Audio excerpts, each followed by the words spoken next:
everyone, this is Bhumika. Welcome to my channel. In this video, I'll discuss about the strategy for reasoning mainly for the SSC examinations and how to study reasoning from scratch. So I have cleared many competitive examinations and right now I have selected through SSC CGL 2020 and on the basis of that only I'll be discussing this strategy.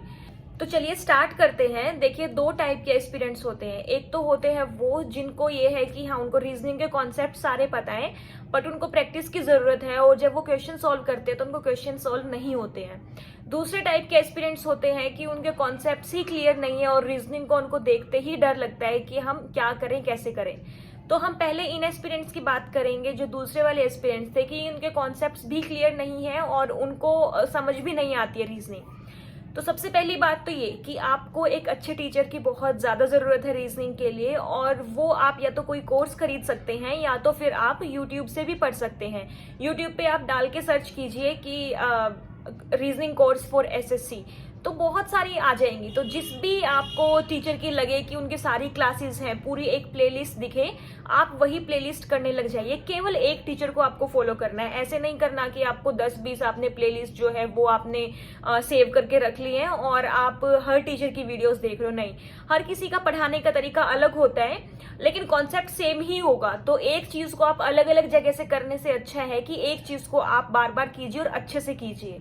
तो कोई भी एक ऐसी playlist उठाइए, आपको चीजें समझ आने लगेंगी। आप उसके बाद क्या करें कि प्रीवियस ईयर क्वेश्चंस उठाइए। आप किरण पब्लिकेशन की बुक उठा सकते हैं, रीजनिंग की बहुत अच्छी बुक है, उसमें सारे क्वेश्चंस हैं पिछले अब तक के।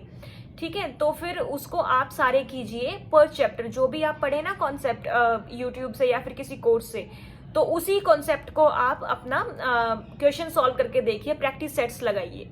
तो जैसे ही आप करेंगे कि तो टाइम के साथ क्या होगा, फिर जब आप मॉक टेस्ट लगाने लगेंगे तो आपकी एक अच्छी प्रैक्टिस हो जाएगी और आप रीजनिंग के सारे क्वेश्चंस कर पाएंगे उसके बाद।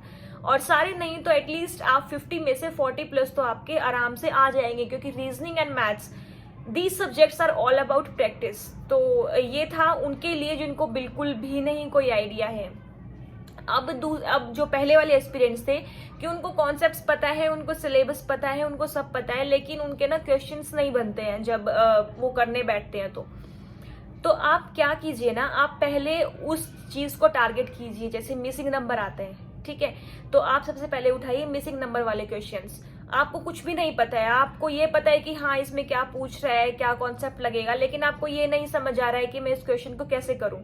तो आप क्या कीजिए, पहले 10-12 क्वेश्चंस ना केवल क्वेश्चन देखिए, अपना दिमाग बिल्कुल भी यूज मत कीजिए उसमें और सीधा सॉल्यूशन देखिए। तो आपको एक पैटर्न समझ में आएगा। आपको पैटर्न क्या समझ में आएगा कि कहीं तो केवल 2 नंबर्स का एडिशन करके और तीसरा नंबर बन रहा है, कहीं पे केवल सब्ट्रैक्शन करके बन रहा है, कहीं पे उनका कुछ स्क्वायर रूट का कोई कॉन्सेप्ट है, कहीं पे क्यूब रूट का है। तो ऐसे आप करेंगे, 10-12 क्वेश्चंस करेंगे तो एक टाइम के बाद ऐसा होगा कि वही जो ट्रिक थी, जो मेथड था करने का क्वेश्चन को, वो रिपीट हो रहा है। तो जैसे रिपीट होगा ना तो आपको पता चल जाएगा कि हाँ केवल ये 10-12 तरीके ही हैं जो बार बार मुझे रिपीट करने हैं रीजनिंग के क्वेश्चन सॉल्व करते टाइम। ठीक है, एक चीज हो गई, ये हो गया मिसिंग नंबर वाला कॉन्सेप्ट। उसके बाद जैसे जो आपकी नंबर सीरीज आती है या फिर जो ये अल्फान्यूमेरिक सीरीज आती है, ऐसी सीरीज आती है, उनको भी आपको ऐसे ही करना है। उसके बाद कुछ टॉपिक्स ऐसे होते हैं जैसे क्लॉक एंड कैलेंडर है, उसमें है कि उसमें आपको उस मेथड, एक ही मेथड होता है, इसका बहुत कॉमन मेथड होता है, उस मेथड को आपको सीखना ही पड़ेगा।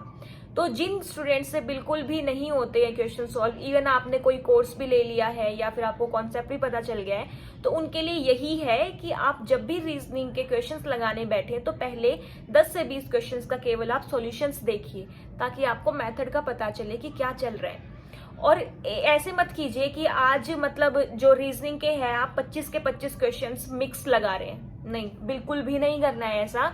ऐसी वाली चीजें केवल थोड़े से जो खिलाड़ी एस्पिरेंट्स आप बोल सकते हो वही लोग ही करते हैं, जो एग्जाम पैटर्न से 1-2 बार निकल चुके हैं, या फिर ये लगा लीजिए कि जिनकी तैयारी अच्छी है और वो केवल रैंक के लिए या फिर सिलेक्शन के लिए, मतलब ये है कि हाँ उनको लेना ही है इस बार सिलेक्शन, उस चीज के लिए लड़ाई कर रहे हैं।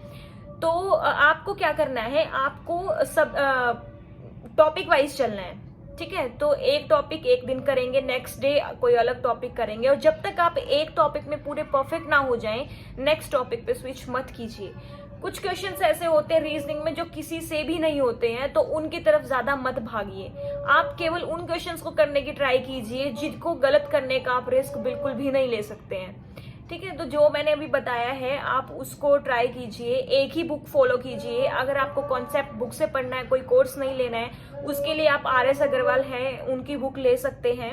और अगर आपको ये है कि केवल आपको क्वेश्चंस ही लगाने हैं, तो किरण पब्लिकेशन की रीजनिंग की बुक है, आप वो ले सकते हैं। इन दोनों बुक्स के अलावा ज्यादा रीजनिंग की तरफ मत भागिए, मतलब रीजनिंग की तरफ भागना है बट ज्यादा सोर्सेज की तरफ नहीं भागना है। ठीक है, तो मल्टीपल सोर्सेज हमें नहीं लेने हैं बिल्कुल भी, और यही सब आप कीजिए। इसके बाद भी अगर आपको कोई डाउट रहता है कि कैसे पढ़ना है, कहाँ से पढ़ना है, क्या पढ़ना है, तो आप मुझे बताइएगा, मैं आपको पर्सनली बताऊंगी, गाइड करूंगी कि आप कौन कौन से कोर्सेज ले सकते हैं। So thank you so much for watching this video and like this video if you really like watching it. Thank you.